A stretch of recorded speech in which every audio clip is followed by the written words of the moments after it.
On continue. On va faire alors Héloïse. Ah oui, elle s'attendait pas. C'est vrai. À Bonjour, toi. rebonjour. Rebonjour. Bon, je suis fatiguée. Du coup, moi, je suis partie sur des activités qui pourraient être proposées sur une journée de formation. Bon, on peut les atteler sur deux, mais c'est plus vraiment sur de l'expérimentation sensorielle. Et donc, par exemple, de proposer au début de la formation, un peu comme un abécédaire, je crois que ça s'appelle comme ça, mais je suis pas très sûre. En fait, chacun sur une feuille note les lettres de l'alphabet et mettre sur feuille, du coup, pour chaque lettre, pas obligé de faire toutes les lettres si on sèche, de noter tout ce qui leur vient quand on parle de snozolène, quand on parle de sensorialité. Déjà, la sensorialité, je pense plus au sens large. Et après, voilà, pour ceux qui touchent déjà, par exemple, si ce sont des gens qui font déjà, qui touchent déjà un peu à la snozolène, de pouvoir proposer un peu plus des termes plus précis. Et donc après, voilà, on met ça en commun comme un brainstorming, en fait, pour pouvoir avoir déjà un peu les idées reçues d'un peu tout le monde, de voir un peu où les gens en sont et de faire connaissance autour de ça. Et ensuite, j'avais pensé à un petit jeu où en fait, donc ils sont par binôme. Et donc, dans un bol, il y a les différentes sphères sensorielles. On pioche un papier. Et donc, le binôme, donc on va en salle. S'il y a une salle sensorielle à disposition, on peut s'y rendre. Ou alors le matériel que moi j'aurais préparé en amont, qui me suit tout le temps à disposition. Et donc, le binôme doit faire deux propositions sensorielles, se le faire l'un à l'autre et de voir un petit peu, ça leur permet de rencontrer un peu le matériel. Déjà aussi, de pouvoir penser vers quoi je vais me tourner, par exemple, si je tombe sur du visuel, vers quoi je me tourne préférentiellement, si je tombe sur du vestibulaire, est-ce que je sais vers quoi je peux aller, tout ça. Voilà, ce genre de choses et de pouvoir les changer. Donc voilà, ils échangent les rôles ensuite et donc ça leur permet de se faire un petit brief et de faire aussi connaissance progressivement, quand même autour des sens. Toujours un petit peu dans le jeu de l'aveugle, décidément on y a beaucoup pensé. Mais alors moi du coup ce serait plus vraiment sur ce lien de confiance dont parlait Céline un petit peu tout à l'heure que je trouve quand même important et qui se met très en jeu du coup euh, en snozolène. Et donc, en fait, c'est là d'avoir quelqu'un qui a les yeux bandés et qui a la parole, et un guide qui n'a pas la parole, mais du coup qui voit.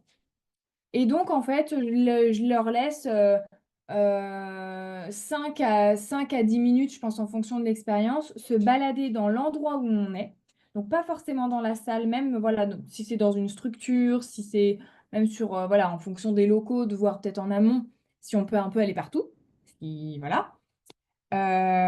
Et en fait, de les laisser en fait être guide et aveugle et de voir un petit peu comment est-ce que communique le corps, comment est-ce qu'on réagit quand on a les yeux bandés, comment on ressent un peu toutes ces choses-là, est-ce qu'on arrive à se guider par des odeurs? Des fois, on rentre dans des pièces, finalement, on fait, ah bah, je sais que je suis dans une salle de bain.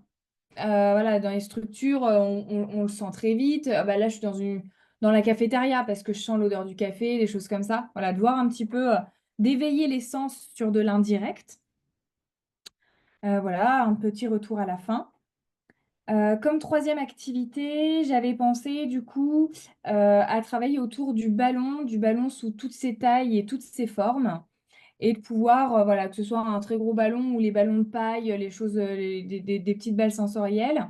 Et donc, pareil, encore une fois, euh, en binôme, de venir, justement, le ballon est au sol et en fait, le but, c'est de pouvoir le passer à l'autre sans utiliser ses mains, par exemple.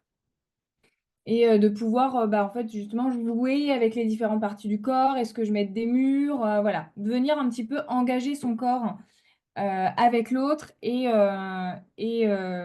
sensoriellement, en fait, dans l'adaptation de son corps dans l'espace. Et une dernière activité que je trouve intéressante, du coup, une activité autour du lâcher-prise et de venir explorer les différentes façons d'approcher le lâcher-prise, donc en snozolène.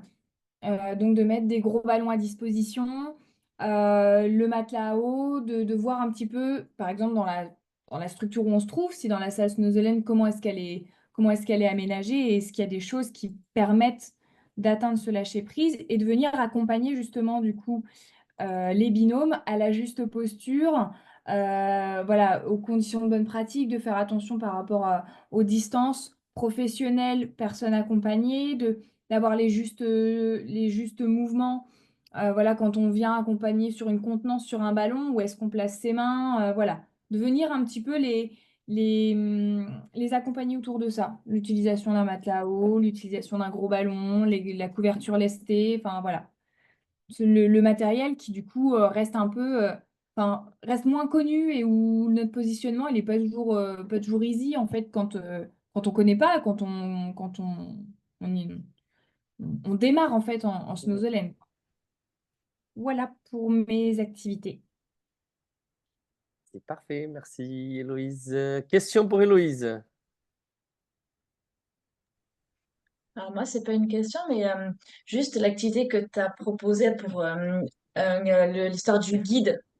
Oui. Euh, les grosses sociétés, quand ils accueillent en fait les nouveaux arrivants, ils l'utilisent énormément. Mm. Et c'est top. Ça, Mm. c'est, Ouais, ouais.